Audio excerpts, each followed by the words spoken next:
En même temps qu'il grandissait, Google a rajouté des services en plus de la recherche. Ils ont un menu avec peut-être 30 services populaires ou plus, des services qui sont populaires à des degrés variés. Ils ont un organiseur, ils ont un service d'email, ils ont un service pour l'achat des cartes de crédit, ils ont un service vidéo. Ils sont vraiment un fournisseur de services très variés et n'offrent pas uniquement la fonction de recherche. Les divers services n'ont pas eu autant de succès que Google Search. Mais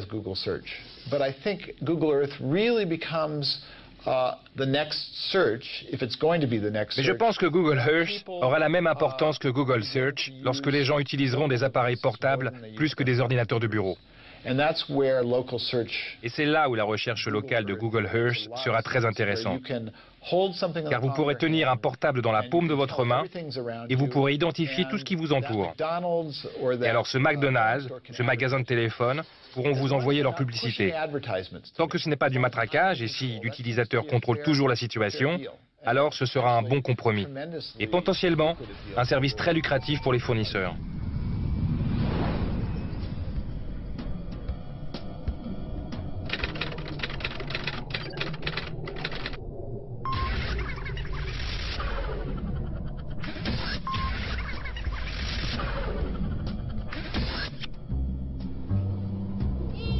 Oh, Google, enough is enough. Opt out of this thing. Google a une approche qui est très horizontale, c'est-à-dire essayer d'être présent un peu sur tous les secteurs, on va dire. On pourrait faire une métaphore assez simple, si vous vous souvenez, dans les années fin des années 60, début 70, il y avait le film 2001, Odyssée de l'espace, et on symbolisait dans un rectangle noir vertical tout le savoir de l'humanité, finalement, voire même au-delà. Et Google, paradoxalement, c'est un rectangle blanc horizontal qui aujourd'hui veut couvrir tout, et tous les champs. Et donc ce moteur de recherche essaye d'être actif dans tous les champs, y compris celui de l'information. Le paradoxe avec l'information, c'est le suivant, c'est que Google News pour Google, c'est une petite chose. Pour le monde de l'information, c'est une révolution. On sait qu'aux États-Unis, dans la classe d'âge 15-30 ans à peu près, 44-45% des gens vont tous les jours s'informer sur Internet et moins de 20% lisent un journal.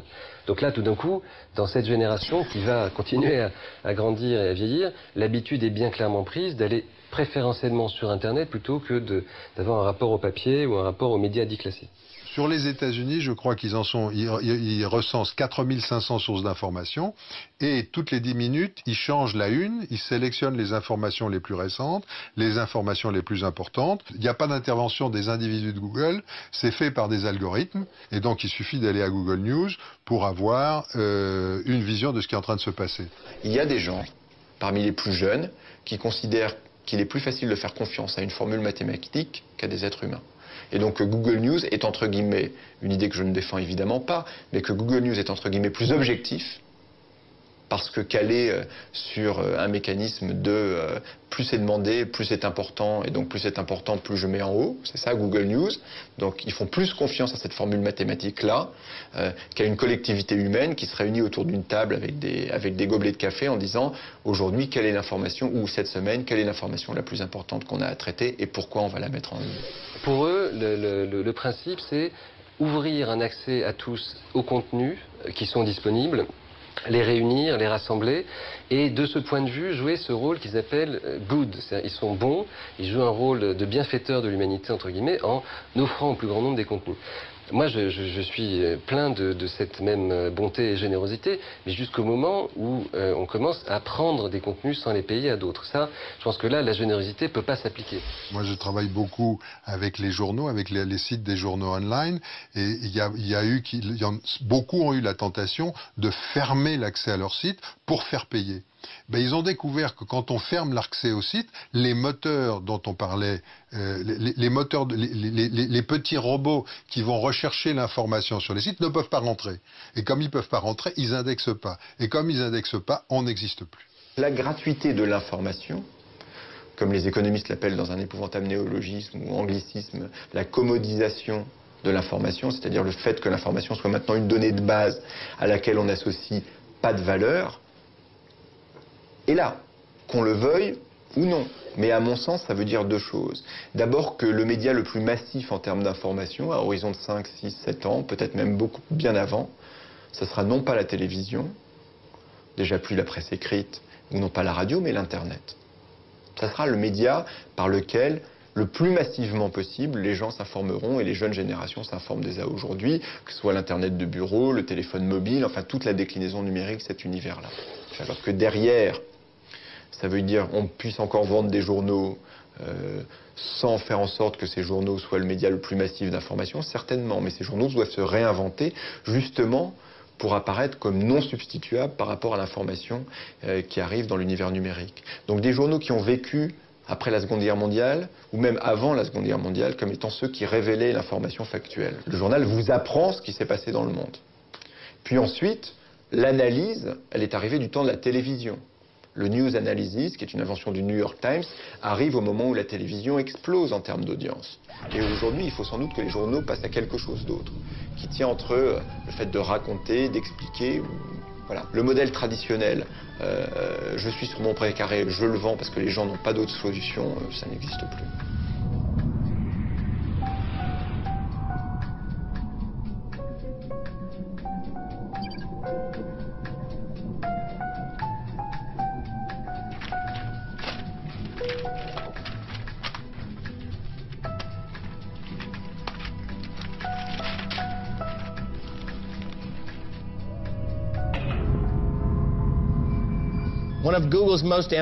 Un des programmes les plus ambitieux de Google aujourd'hui consiste à numériser les livres provenant de bibliothèques. Ils ont des accords avec Stanford, Harvard, Oxford, la bibliothèque de l'Université de Californie, la bibliothèque de New York et l'Université du Michigan pour numériser et produire sous format électronique des copies de pratiquement toutes leurs collections. En ce qui concerne les livres encore soumis aux droits d'auteur, Google vous permet de les rechercher, mais vous ne pouvez pas accéder aux livres dans son intégralité. Il y a quand même des procès à ce sujet opposant Google aux auteurs et aux éditeurs. Je pense que l'affaire finira à la Cour suprême des États-Unis. En fait, Google estime que tout ce qui se trouve sur Internet est protégé par une utilisation raisonnable.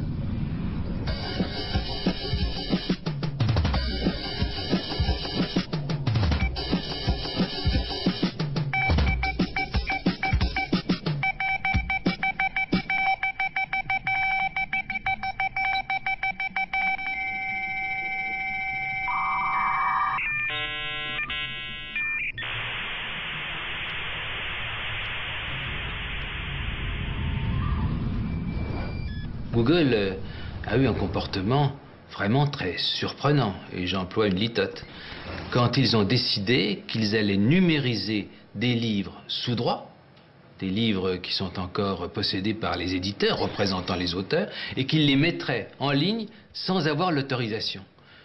En s'adressant aux éditeurs, en leur disant « Évidemment, si vous êtes assez sot pour ne pas voir que vous avez grand intérêt à ce que ces livres soient en ligne, alors vous pourrez demander qu'on les retire. » C'est quand même un comble. C'est qu'un comble, c'est tout simplement une sorte de contrefaçon. La digitalisation des livres et la mise à la disposition des gens du monde entier de toutes les connaissances qui sont jusqu'à maintenant réservées aux élites, aux gens des pays développés ou aux gens qui font des études dans les pays développés. Dear François Mitterrand.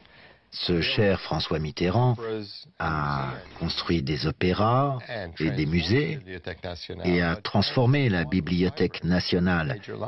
Mais la France n'a qu'une seule grande bibliothèque où l'on n'entre qu'avec des autorisations. Les États-Unis ont peut-être une centaine de grandes bibliothèques et même ça, c'est limité. Ceci donne la possibilité à tous ceux qui savent lire et écrire d'avoir accès à une vaste quantité de ressources et de connaissances, ce qui était impensable avant. Ça a changé l'accès à la connaissance de façon qualitative et ça menace les vieilles institutions. Ça les rend perméables au profit et au capitalisme. Mais je pense que ce serait un tort de dire qu'il n'y a pas de côté positif et bénéfique aussi. J'ai eu une discussion sur mon blog Transnet là-dessus avec un Vietnamien ou quelqu'un d'origine vietnamienne, un Algérien ou quelqu'un d'origine algérienne, je n'avais pas le moyen de le savoir, mais ils sont extrêmement intéressés par le fait qu'on puisse accéder à tous les livres d'études, à tous les livres de classe, à tous les textes fondamentaux de la culture universelle, si le mot existe, et donc qu'on puisse le télécharger depuis une petite ville d'Asie, une petite ville d'Afrique, une école, etc. Je n'ai pas envie de confier à une entreprise qui soit une entreprise exclusivement capitaliste ce qui doit être le capital de l'humanité tout entière. Nous existons depuis Charles V ou François Ier. Et nous nous soucions, bien sûr, de nous assurer que, quelles que soient les évolutions technologiques, et vous savez à quel point tout ça bouge vite, vos petits-enfants et les miens, et bien au-delà, nos descendants, puissent être sûrs d'accéder à ces merveilles. Il y a un choc des cultures qui est important, puisque Google va pouvoir monétiser des auteurs français qui sont aujourd'hui libres de droit. Effectivement, quand on voit un livre de Maupassant à l'université de Stanford aux États-Unis qui a été scanné, puisqu'il est libre de droit finalement, qu'il a été scanné et mis sur les ordinateurs de Google et donc ensuite accessible partout dans le monde en tapant une requête, pouvant aller chercher un mot qui est dans ce livre, effectivement Google va être aussi sur le livre. Simplement nous Européens on réagit parce que c'est un auteur français, parce que ça fait partie de notre culture, et ce qui nous embête beaucoup c'est que c'est libre de droit et que Google peut demain en tirer des revenus. Un éditeur anglais m'a raconté que cherchant le livre de Dickens, vous savez, Les Grandes Espérances, Great Expectations, un des joyaux de la littérature britannique, a eu la surprise de voir à droite une publicité pour une entreprise qui organise des mariages entre des âmes esseulées. Les grandes espérances, grandes espérances. Et aussi, il a trouvé le poème de Eliot, autre exemple qui est évidemment frappant, et que je livre à votre méditation, qui s'appelle Wasteland, le terrain perdu, la terre lointaine et perdue. Et à droite, il y avait une publicité pour un marchand de corbeilles à papier et de boîtes à ordures. Alors ça fait tout de même réfléchir. Tout peut être numérisé et donc tout peut être monétisé. Et effectivement, Google a encore des marges de progression dans l'augmentation de son chiffre d'affaires et donc de sa valorisation boursière.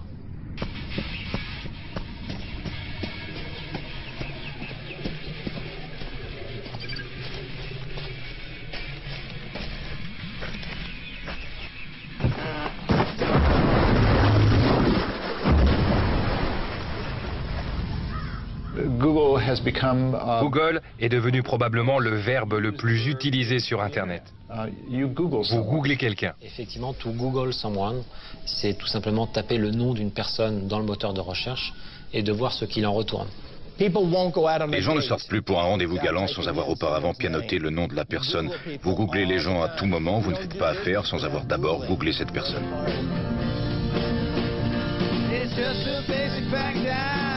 Can't take it back. I used to have a crush on you. Though I was just a boy, one thing I know for sure, baby, you were my favorite girl. But if I really think it through, I was your only fool from third grade to high school. So it may be a little weird after all these years. I might wonder what it is you do. I Google you. Do you Google me? Where can you be? Sweet Natalie. I Google you. Do you Google me? Where can you be? Sweet Natalie.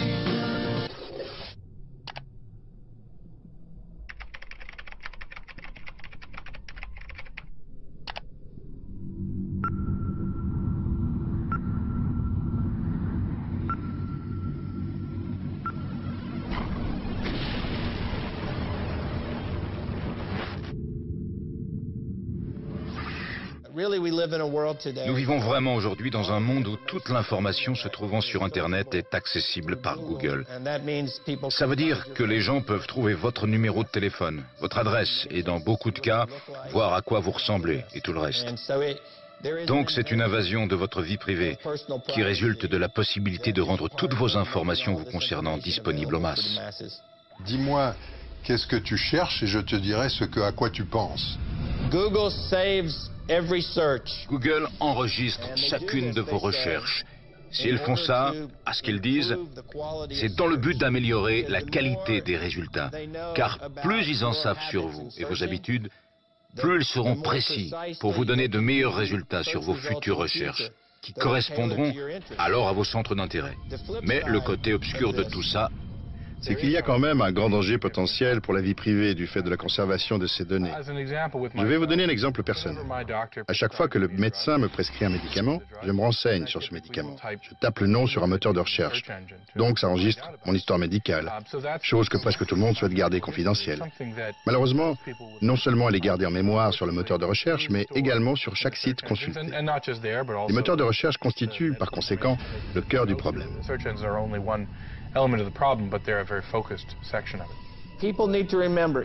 les gens ne doivent jamais oublier que si vous avez des secrets, que vous ne voulez pas que le monde les découvre, ne les saisissez jamais sur un ordinateur parce que là, ils peuvent être pistés.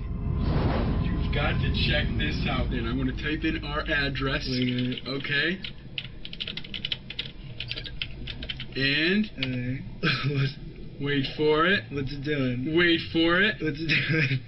Watch it. I'm watching it. What's it doing? Wait for it. Here it goes. No way. No way. There it is. That's our house, man. It's great. Type in Anna's address. Okay. Type in your mom. It's my mom, too. All right. Your mom. Oh, no. Take that one, Google Earth. It doesn't have everything. Type in Osama bin Laden. Okay. Dude, Osama bin Laden. Bin Laden. As they would say in Massachusetts. Could you imagine though? It was like, hey, Osama bin Laden.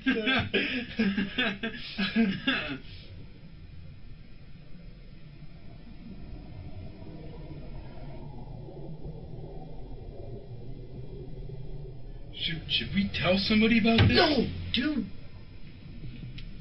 Then Mom will know we were on the computer, okay? But shouldn't we tell the president? Dude! No Halo for a week.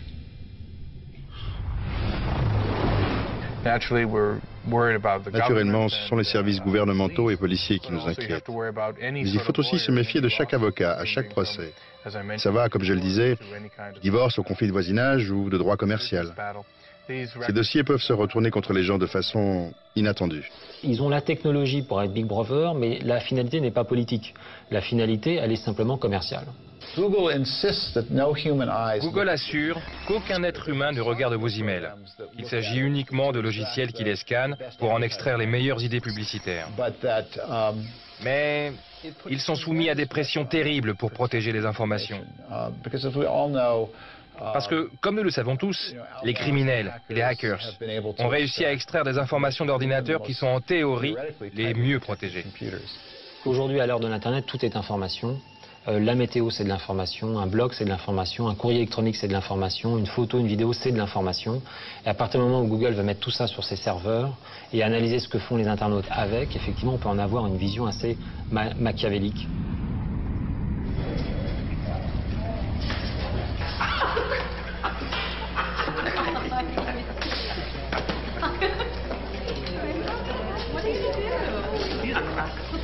All right. I'm gonna crush your head. Oh, you're just riot, aren't you, Mr. Bunnyman? Crush your head and crush it.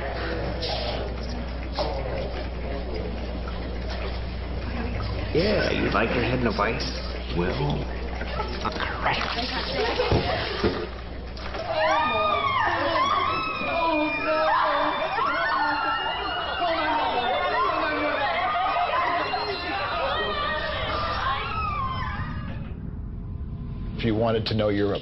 Et donc, si vous vouliez connaître vos concurrents ou qui fait partie d'un groupe comme le Falun Gong, tout cela est possible. Yahoo a pénétré la Chine, Microsoft a pénétré la Chine, avec des outils qui pouvaient permettre d'identifier les individus. Certains dissidents ont été arrêtés. Yahoo a révélé des informations privées sur les utilisateurs de Yahoo. Cela a entraîné l'emprisonnement d'un journaliste chinois pour 10 ans et d'autres pour 8 ans ou 4 ans. Google n'a pas été confronté à ce problème pour l'instant. La raison en est que Google n'a pas de service de email ou d'hébergement de blog en Chine. Donc la même question se pose.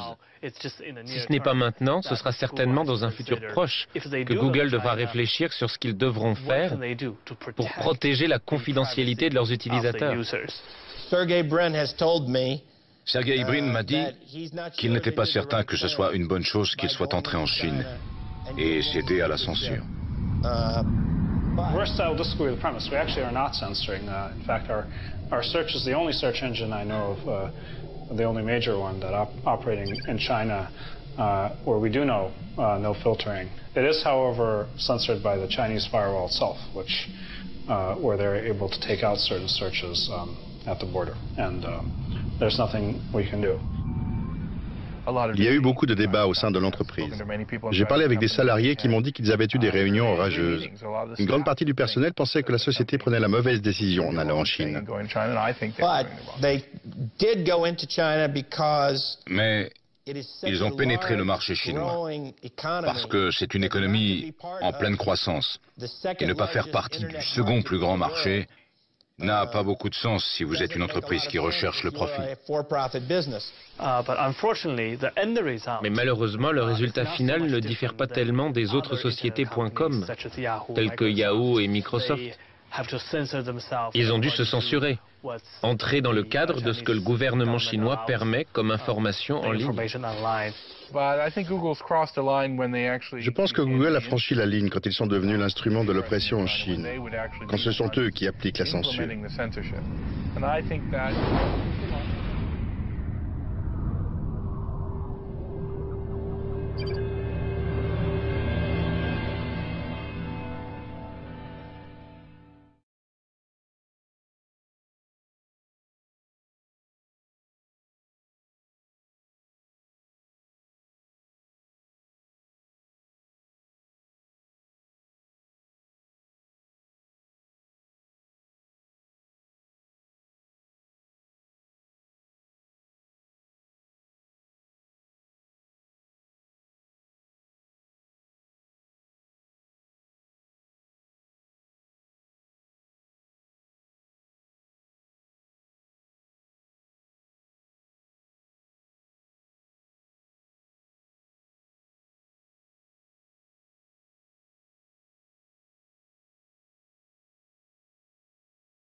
Si vous cherchez le mot place Tiananmen hors de Chine, ce que vous voyez, ce sont des pages et des pages de manifestations, de massacres, de tanks de la place Tiananmen et des étudiants, des citoyens massacrés.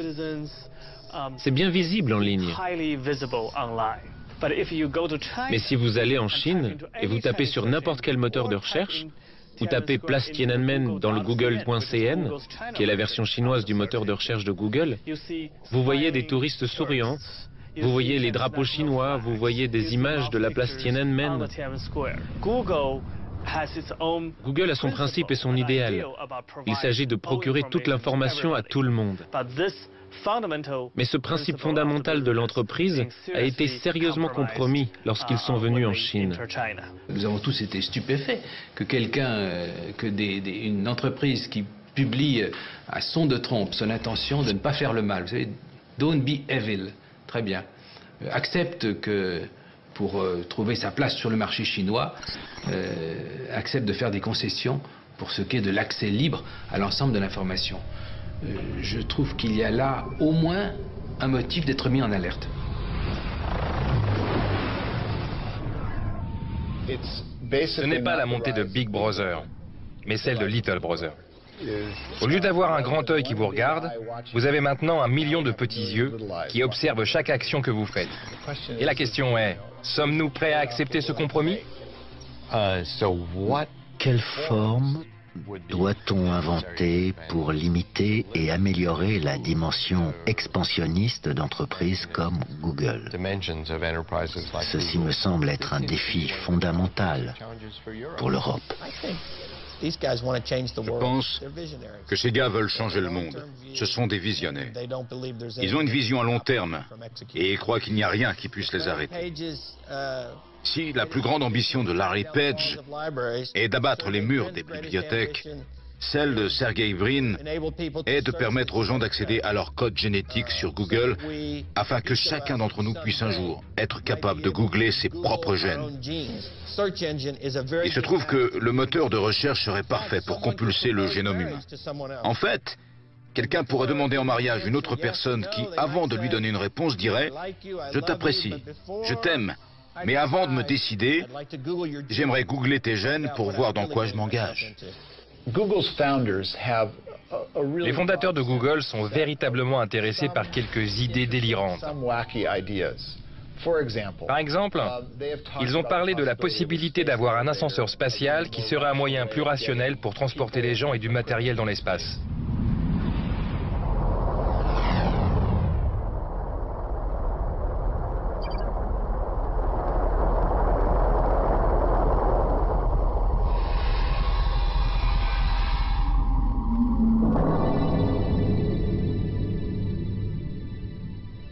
In one moment, Earth, in the next, heaven. In fact, Keyhole, which was the company that became Google Earth, worked with NASA before too. So there's a lot that we work together, and maybe someday we'll get exotic. We'll build space tethers and things like that. Je crois que les gens se réveillent et commencent à comprendre qu'un nouveau modèle pour faire des affaires émerge. Et qu'il s'appuie beaucoup plus sur l'aspect créatif que pendant les 40 dernières années. Et ça va avoir un grand impact sur l'avenir. La question est, peut-on faire confiance à Google ? Il est absolument impossible de prédire ce qui va arriver dans le futur. Une chose formidable dont on est sûr, c'est que les visionnaires se trompent toujours.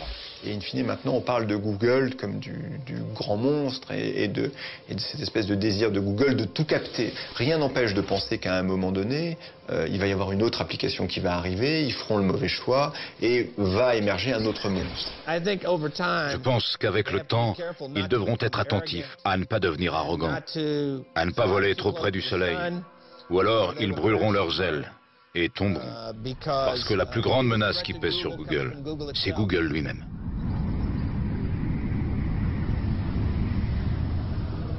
I remember I was a spotty nerd, alone in my room, facing my computer, wondering how to index the entire world, how to find pills, poker, and pornography. No fun, no friends, no party, but one day I found a way, paid rank and sponsored links, lot of cash and money. Buy me a big Boeing with a real nice tune, dancing with Burning Man, yeah. Follow me if you can, I'm a god inside of space!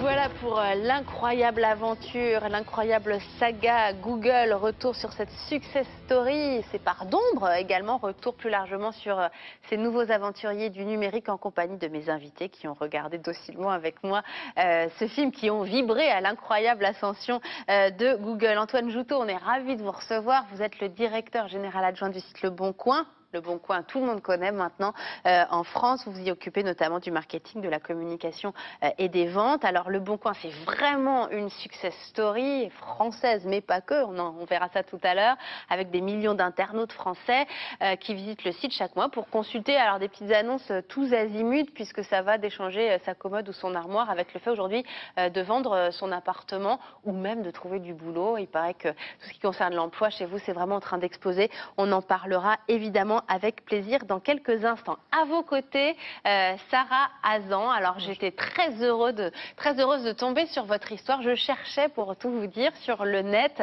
quelqu'un qui incarnerait cette nouvelle génération d'aventuriers, d'aventurières du numérique. Et je suis tombée sur l'histoire de Babbler, ce site que vous co-dirigez aujourd'hui. C'est un peu, vous dites, le Facebook des relations presse et de la communication. C'est déjà un peu une success story. Vous allez nous en parler dans quelques instants. Et puis Denis Gancel, cofondateur et président de l'agence W et compagnie et auteur d'un livre, co-auteur d'un livre tout à fait passionnant, La société des marques, où justement vous analysez cette nouvelle société du numérique et les responsabilités qu'elle engendre, notamment pour le consommateur, mais pas seulement, surtout pour ceux qui vendent aujourd'hui. C'est un livre tout à fait passionnant où l'on parle d'éthique, notamment cette nouvelle éthique des marques. On y reviendra dans quelques secondes. J'aimerais d'abord avoir votre regard à vous, Denis Gancel, sur l'aventure Google. Dans votre livre, vous expliquez très bien que le numérique permet le meilleur comme le pire. Est-ce que Google est vraiment l'incarnation de ça ? Oui, alors, bon, on vient de voir une très belle carte postale, et comme savent très bien le faire les Américains, c'est-à-dire qu'il y a un très beau récit, et dans une toute carte postale, il y a un recto et un verso. Alors, le recto, c'est ce qu'on vient de voir, c'est-à-dire deux entrepreneurs qui entreprennent dans un garage, dit-on, parce que c'est toujours ce mythe du garage, qui là est un garage assez doré, puisque ce sont des enfants de parents extrêmement... Très favorisés quand même. De milieux assez dorés, avec des parents ingénieurs. Il ne faut pas oublier que la mère de l'un d'entre eux est ingénieur à la NASA. Ils sont très forts en informatique. Ils sont étudiants à Stanford, qui n'est pas n'importe quelle université. Oui, c'est pas des self-made man dans leur petit garage pourri. Voilà. C'est juste pour corriger ce recto de la carte postale. Et ce sont des entrepreneurs qui sont très forts en informatique, donc, qui ont derrière eux leur université. Il ne faut pas oublier que Stanford a mis à disposition l'ensemble du matériel informatique de Stanford. Il ne faut pas oublier aussi que Stanford est actionnaire de Google. C'est des choses qu'on n'imagine pas en France, que la Sorbonne soit actionnaire d'une start-up.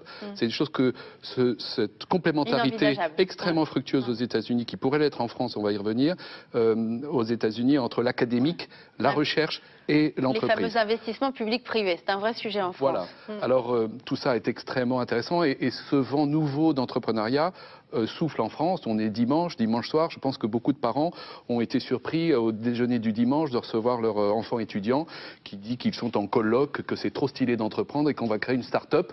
Dans le contexte français, ça fait drôle. Il faut savoir que toutes les études montrent qu'il n'y a jamais eu autant de jeunes Français qui entreprennent en sortant des études. Et donc ce modèle entrepreneurial est devenu un fait d'actualité. Un mot, si vous me le permettez, sur le verso de la carte, parce qu'on va peu en parler sans doute ce soir, mais il faut dire que Google, le succès extraordinaire de Google, qui a un business model fondé sur le gratuit payant, pose des questions, deux questions rapidement. La première question qui est le rapport au travail. Ma perception personnelle, c'est que Google est une entreprise adolescente qui ne recrute que des gens très beaux, très forts. Et ce n'est pas l'idée que je me fais de l'entreprise. La question que tout le monde se pose, c'est quel va être l'avenir de Google? Comment Google va-t-il vieillir?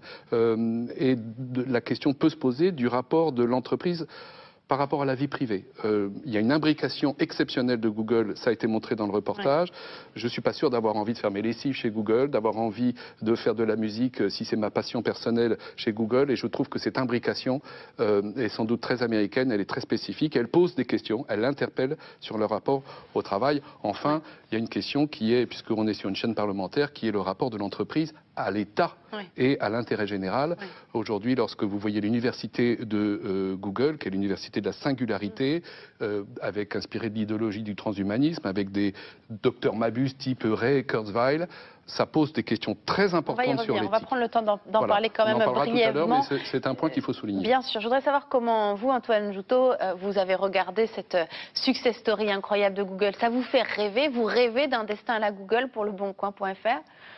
Nous, aujourd'hui, notre destin, il est national, il est français.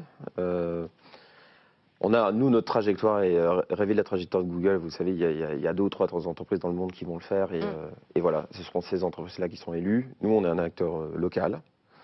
Après, nous, on connaît bien Google. C'est une entreprise avec qui on travaille, donc c'est une relation qui aime bien châtie bien.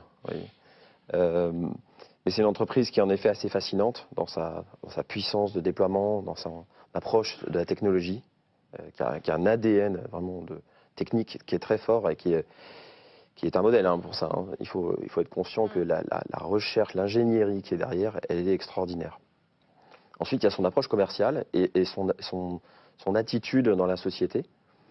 Donc, on échange nous beaucoup avec eux sur cela et on est assez critiques d'ailleurs. Ouais. Nous, entreprise française, même appartenant à un actionnaire norvégien, nous, on a une approche patriotique française. Notre siège social est installé en France. Nous payons nos impôts en France.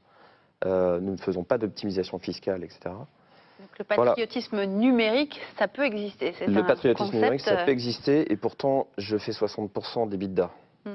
Donc si moi j'y arrive, moi je demande juste que, de manière équitable, nos amis américains et les autres puissent aussi faire cet acte-là, parce que tout le monde sera gagnant. De la question des valeurs, qui est chère à Denis Gancel. On va reparler justement peut-être de l'absence de valeurs de Google dans un instant. Mais Sarah Hazan, vous aussi, j'ai envie de savoir comment vous, jeune aventurière du numérique, vous regardez cette aventure Google. Là encore, est-ce que vous, elle vous fait rêver? Et surtout, comment vous regardez, j'allais dire, le côté tellement archi-maîtrisé de cette entreprise qui a maîtrisé de A à Z son image, et notamment le côté bon enfant qu'elle réussit à conserver encore aujourd'hui, alors même qu'elle est devenue un géant?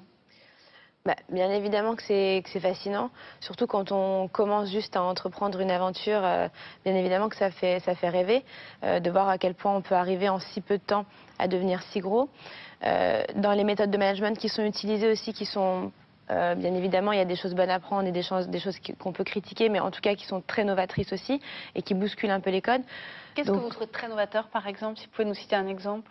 Du coup, cette manière en fait d'impliquer les salariés sans forcément les diriger de manière hiérarchique, de faire en sorte qu'il y ait une espèce de responsabilité d'équipe qui fait que chaque collègue veille sur l'autre et qui donne finalement ce côté responsable sans que ça vienne du haut. Ça, je trouve que c'est innovant et je trouve que ça fait avancer la société. Un nouveau lien hiérarchique. Un nouveau lien hiérarchique, voilà.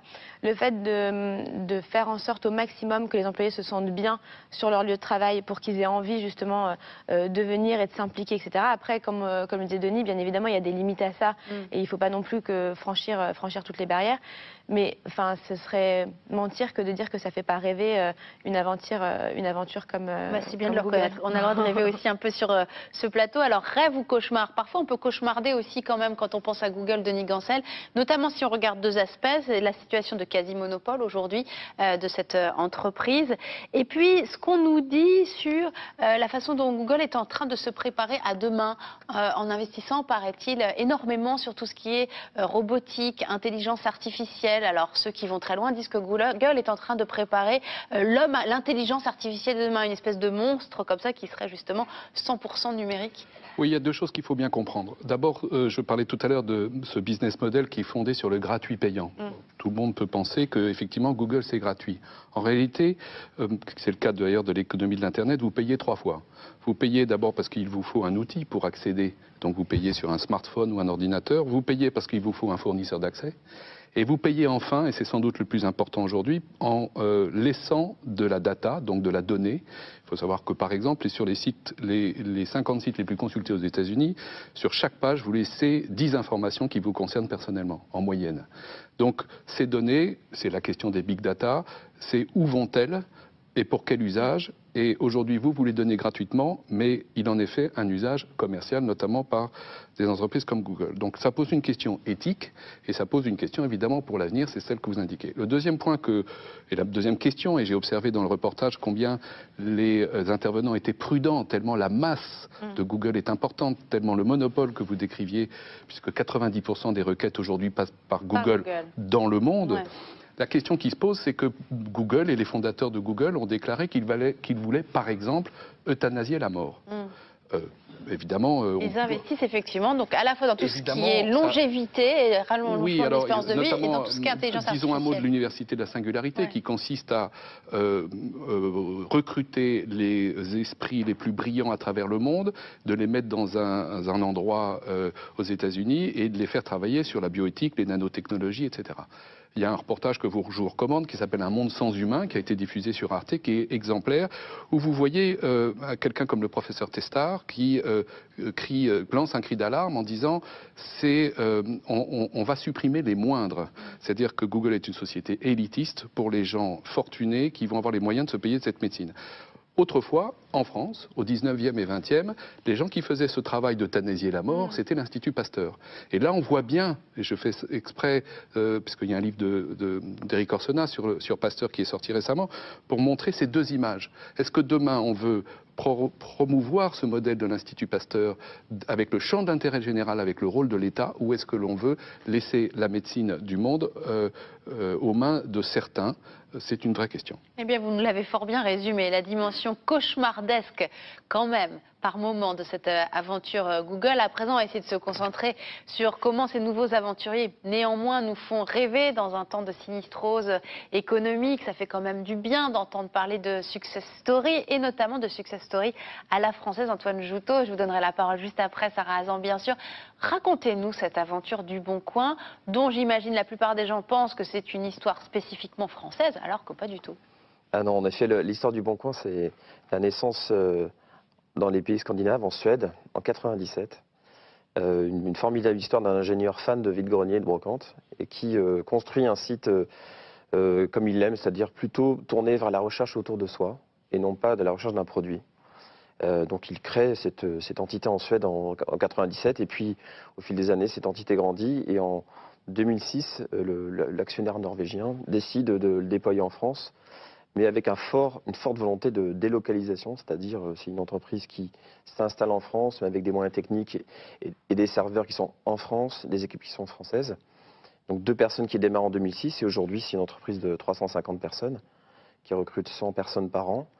Voilà, et qui participe à l'économie française fortement, utilisée par presque un Français sur 2. Donc c'est une formidable machine pour aider les gens à évidemment trouver un logement, se véhiculer, équiper leur maison ou bien trouver un travail. Alors justement, parlez-nous de cette dimension professionnelle aujourd'hui qui est très importante. Ça représente quel nombre de visites chez vous aujourd'hui? Les gens qui viennent chercher du boulot sur le Bon Coin ou en proposer? Aujourd'hui, c'est la catégorie qui grandit le plus vite sur le Bon Coin. C'est à peu près 200 000 offres d'emploi. Et on parle de 2 millions de personnes qui se connectent chaque mois pour chercher un emploi. On parle surtout aussi de 40 000 entreprises qui, en permanence, utilisent le site pour recruter, avec, certes, peut-être pas la plus grande précision de recherche, mais par contre, probablement une des plus grandes efficacités. On parle de 15 jours pour pourvoir un poste. Comment vous expliquez ça, Denis Ganselder? J'ai lu un article sur justement la success story du Bon Coin qui vous comparait à Google, qui disait le succès phénoménal du Bon Coin rappelle celui de l'ogre Google qui dévore tout sur son passage. Vous voyez que vous êtes promis un brillant avenir. Comment vous expliquez justement qu'un site comme le Bon Coin, qui au départ échange quand même essentiellement et purement des objets, se mette à remplacer Pôle emploi, se met à remplacer les agences immobilières qui ont pignon sur rue? Alors, votre question est importante et nous avons conduit une étude au sein de W sur les marques d'avenir. La question est, qu'est-ce qui fait qu'une marque est une marque d'avenir? L'enseignement est unanime de la part des clients, c'est qu'une marque d'avenir est d'abord une marque à une histoire. Je dis ça pour toutes les entreprises installées du XXe siècle qui aujourd'hui sont attaquées sur leur business model et qui sont en train d'orchestrer leur mutation. Ce qui d'ailleurs me permet de dire que être entrepreneur, ça n'est pas un statut, c'est un état d'esprit. Et donc vous trouverez des entrepreneurs dans ces grandes entreprises. Il ne faut pas opposer un monde à l'autre. Je reviens 2 minutes au Bon Coin et à cette étude qui montre qu'une marque d'avenir, c'est une marque qui change l'usage du client et la vie quotidienne du client. Et la réponse à votre question, elle est très simple. C'est que pourquoi le Bon Coin, ça marche? Parce que c'est simple, ça me simplifie la vie et que ça me change la vie.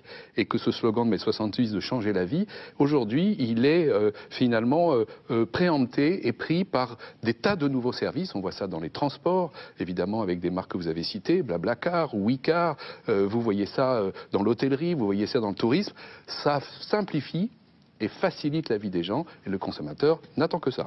Le consommateur adore ça, et ce que saluent les génies et les petits génies du marketing chez vous, c'est d'avoir insisté justement sur cette dimension locale. C'est-à-dire à la fois c'est en train de devenir quand même un géant du numérique, en même temps les gens ont toujours le sentiment que justement on leur propose d'aller trouver la solution à leurs problèmes au coin de leur rue. D'ailleurs il paraît qu'au tout départ de votre aventure, le Bon Coin a cartonné surtout dans le nord de la France, au pays des Ch'tis, où il y a cette culture de la brocante. Ça fait partie du mythe ou c'est une réalité? Non, c'est la réalité. C'est la réalité. On doit beaucoup au nord de la France. Qui a porté l'usage du site. Pourquoi? Parce que c'est un site qui favorise les rencontres sur des besoins quotidiens, simples. C'est une marque qui ne fait pas peur, qui a sa carte de France quand même. Et, en termes de patriotisme, je suis le site le plus patriote en France, j'ai une carte de France sur ma page d'accueil, et puis a permis aux gens facilement de réaliser des échanges. 8 transactions sur 10 sur le Bon Coin se font en face à face. Donc les gens se rencontrent et parlent plus d'un objet, puisqu'on parle d'objets à 10 euros, 15 euros, 20 euros aussi, pas que des appartements à 1 million d'euros. La plupart des objets vendus sur le Bon Coin sont entre 10 et 15 euros. Donc les gens échangent et puis partagent aussi des passions, par exemple. Et c'est ça qui fait le succès de cette marque. La mise en lien, justement, qui est au cœur de votre projet, Sarah Hazan, vous allez nous le raconter. D'abord, vous allez nous dire quel âge vous avez, parce que c'est assez étonnant, et surtout nous raconter à quel âge a commencé l'histoire de Babbler. Vous allez nous le décrire. C'est le Facebook des relations médias. Vous êtes en train de réinventer les relations médias. Vous allez mettre au chômage tous les attachés de presse? Non, pas du tout. C'est ça, racontez-nous. Donc, moi, j'ai 32 ans. J'ai cofondé Babbler avec ma sœur, Anna, qui a 28 ans, on a 4 ans d'écart. On a commencé, donc Babbler existe officiellement depuis 2 ans et demi, mais nous, l'aventure a commencé à peu près 1 an avant, le temps de monter le projet. Donc à moins de 30 ans. Voilà, ah oui. Et pour Anna, c'était même son premier boulot directement après ses études. Donc oui, on s'est lancé très jeune là-dedans. Donc notre ambition, elle est assez simple en fait. On est parti d'un constat que vous devez connaître aussi. C'est finalement les journalistes, les influenceurs, les médias sont sursollicités. En gros, ils reçoivent entre 300 et 500 mails par jour. Ils en ouvrent 3%, ils en traitent 1%. Donc les consultants RP et les marques ont de plus en plus besoin de s'adresser à ces gens-là et ont de moins en moins de moyens pour réussir à les toucher. Donc on s'est dit, il faut reformuler tout ça, il faut créer un nouveau moyen de mieux toucher ces communautés médiatiques et d'implémenter, c'est pour ça qu'on se compare dans l'aspect à Facebook, bien que ce n'ait rien à voir. On veut intégrer la notion d'engagement, de communauté, de fédération qui existe sur le social media dans les relations médias. Et très concrètement, c'est une plateforme sur laquelle les marques ont un profil, comme un profil Facebook, sur laquelle elles centralisent l'ensemble de leur contenu. C'est un point de rendez-vous, donc l'ensemble de leurs communautés médiatiques sont invités à les suivre sur Babbler. À ce moment-là, on inverse la tendance. Plutôt que de pusher du contenu à des communautés médiatiques, ce sont les médias qui deviennent des followers de sa marque.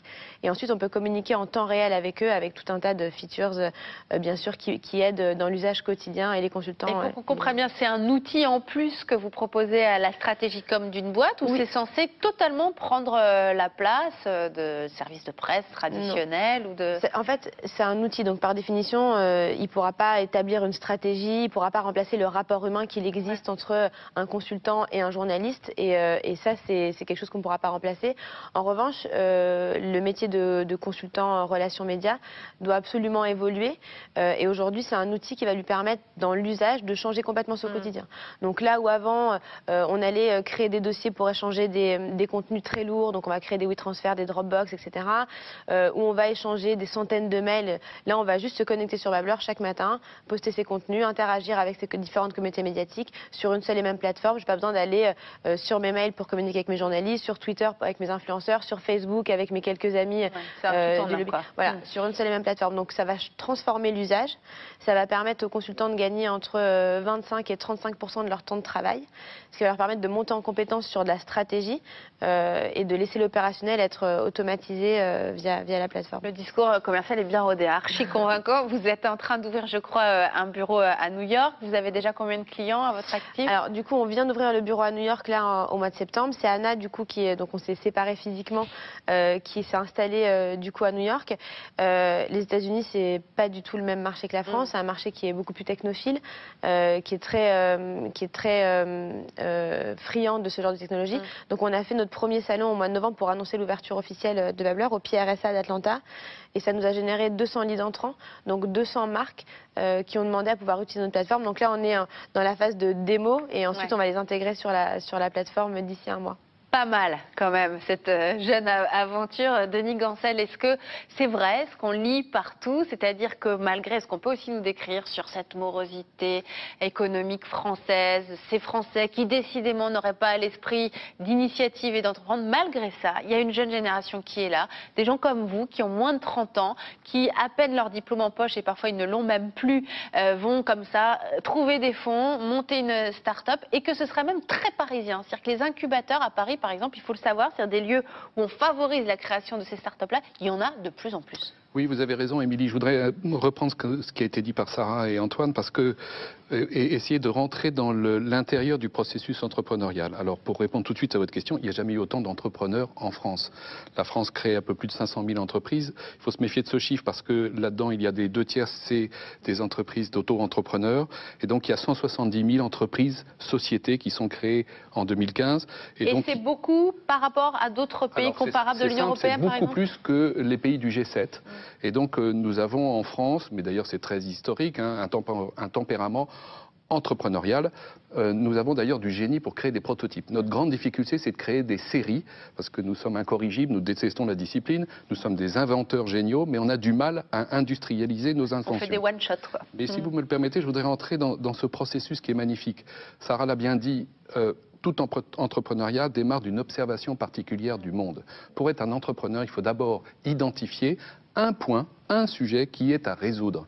Il ne s'agit pas de chaluter l'océan, il s'agit de s'occuper de la goutte d'eau et à partir de cette goutte d'eau, de faire la stratégie du nénuphar, c'est-à-dire de grandir. C'est ça qui fonctionne bien. Et je voudrais dire, puisque là encore on est dimanche soir, dire aux parents de ne pas s'inquiéter quand un jeune veut entreprendre. Il n'y a rien de plus enthousiasmant. Moi, il y a un peu plus de 15 ans, j'ai connu ce frisson qui consiste à prévenir ses proches qu'on va diminuer son salaire par 2, qu'on va revendre sa voiture et puis qu'on va démarrer en allant acheter des Macs à la Fnac et puis qu'on démarre à 3. Aujourd'hui, W, c'est 200 personnes. On est dans un réseau international d'Avas.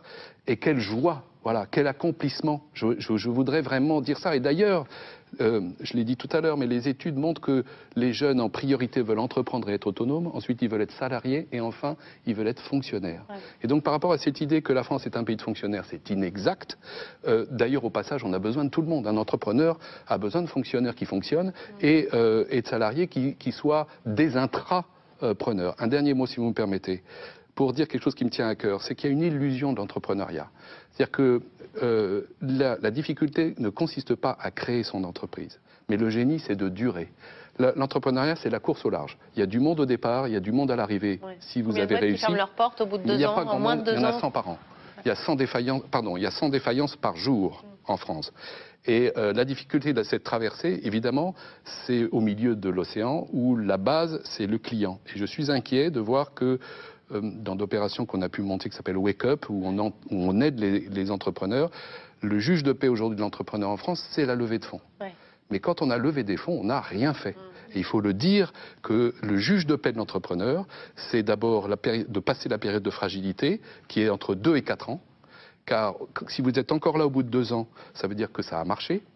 Et c'est là où les ennuis commencent. Parce que vous devez organiser votre boîte, que ce n'est pas forcément le même talent que celui qui a créé la boîte pour l'organiser, pour la solidifier. Et c'est là où, finalement, les entrepreneurs ont besoin d'aide, non pas pour l'amorçage, mais pour l'accélération. Et pour durer, pour s'inscrire dans la durée. Alors j'aimerais qu'on termine cette émission, cette discussion en parlant de ce qu'on appelle aujourd'hui la nouvelle économie collaborative ou participative. Évidemment, Le Bon Coin fait partie aujourd'hui de ces nouveaux modèles, mais il y a aussi également Blablacar, ce site de covoiturage qui a rejoint cet automne ces rares startups françaises non cotées en bourse et valorisé aujourd'hui, je crois, à plus d'1 milliard $. Alors, on va écouter tout de suite Frédéric Mazella nous commenter, là encore, cette incroyable success story. On regarde.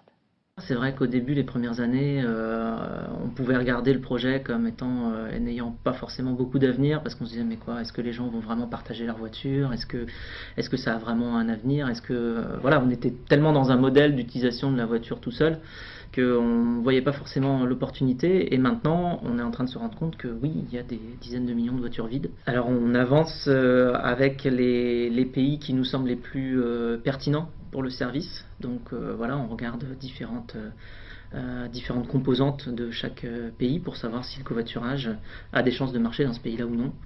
Donc ça va évidemment du coût de l'essence, mais aussi du coût de la voiture en général, aux alternatives de transport dont les gens disposent pour aller d'une ville à une autre, puisque nous, voilà, on fait du covoiturage de ville à ville. Voilà, Blablacar, Le Bon Coin, des success stories, et notamment ici en France. Antoine Jouteau, évidemment, vous écoutez ces grands experts, ces grands économistes, comme par exemple Jeremy Rifkin, qui nous annoncent, qui nous prédisent la mort du capitalisme remplacé par ces nouveaux modèles économiques. Ça vous paraît exagéré, illusoire ou peut-être bien réel ? Non, je ne crois pas. C'est-à-dire que ce que cette économie est en train de créer, c'est au contraire une espèce de foisonnement de création de valeur, avec des business models qui arrivent à être rentables. On voit Blablacar, on parle du Boncoin, on parle de Drivey. Voilà, il y a un vrai écosystème qui est en train de se construire. Moi, la question, je veux juste revenir sur un point qui est important, puisqu'il y a beaucoup de parlementaires qui sont en train de nous regarder. Ouais. Je pense qu'il y a une question réglementaire qui est forte aujourd'hui. Vous savez qu'en France, il y a une vraie obsession pour réglementer et essayer d'encadrer d'une certaine manière. Essayer d'encadrer et de brider cette économie.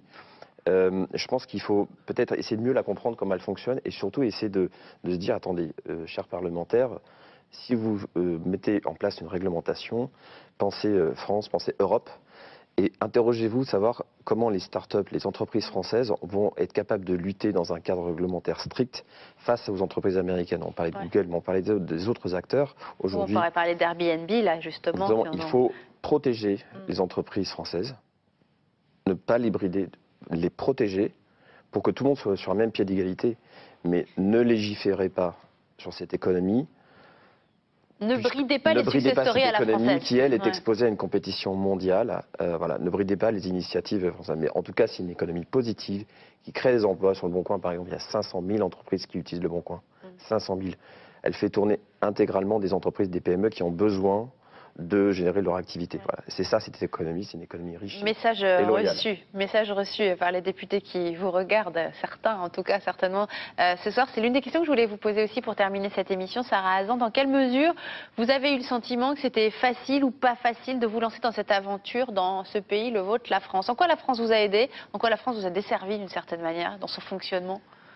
Moi, j'ai trouvé au contraire que c'était un contexte assez favorable. La levée de fonds, par exemple, ça s'est passé facilement, les aides? Oui, non, enfin, moi je trouve qu'on a été aidés.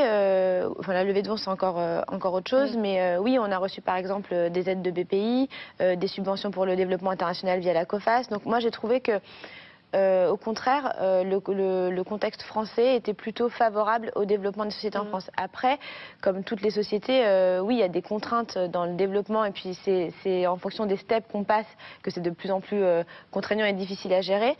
Mais je ne trouve pas que la France soit un pays où c'est difficile d'entreprendre. Denis Gancel, vous partagez cette vision-là de la France entrepreneuriale? Oui, je partage ça. La difficulté, c'est pas de commencer, c'est de poursuivre. Notre point faible, c'est qu'il n'y a pas de start-up ou suffisamment de start-up qui passent le cap des 50 millions de chiffre d'affaires, alors que c'est la grande force des États-Unis. Ouais. Les États-Unis, il ne faut pas oublier, ont 300 millions de consommateurs installés à domicile, de façon domestique. Ils ont un marché domestique qui est considérable. Nous on représente 2% du PIB mondial. Et donc, c'est pour ça que l'Europe est absolument stratégique. Et la capacité, et c'est très intéressant de voir qu'aujourd'hui, les modèles de start-up, et c'est d'ailleurs ce que fait Sarah, il faut aller vite à l'international. Car on est dans un mécanisme, c'est la guerre de mouvement. Il faut aller très vite à l'international pour déclencher un mécanisme très vertueux pour les marques, c'est que la réputation précède le succès. Voilà. Alors, ça pose deux questions. Une question formidable pour ces marques, c'est qu'on arrive à avoir une image formidable alors qu'on ne gagne pas d'argent et qu'on a peu de salariés. C'est formidable. Ça pose un petit problème d'éthique et d'équité que soulignait Antoine, qui est que les entreprises installées du XXe siècle, qui ont un business model ancien, sont attaquées avec des gens qui ne respectent pas les mêmes règles qu'eux. Et donc le travail du législateur, à ce titre, il est fondamental. Success story, éthique et responsabilité des parlementaires. Merci beaucoup à tous les trois d'être venus revivre avec nous cette aventure Google et d'être venus nous parler de vos aventures, à vous tous les trois qui êtes des entrepreneurs, des aventuriers du numérique. Merci encore, merci à vous de nous avoir suivis. Je vous donne bien évidemment rendez-vous dès la semaine prochaine, même endroit, même heure, pour un nouveau film qui, je l'espère, fera débat. Ciao.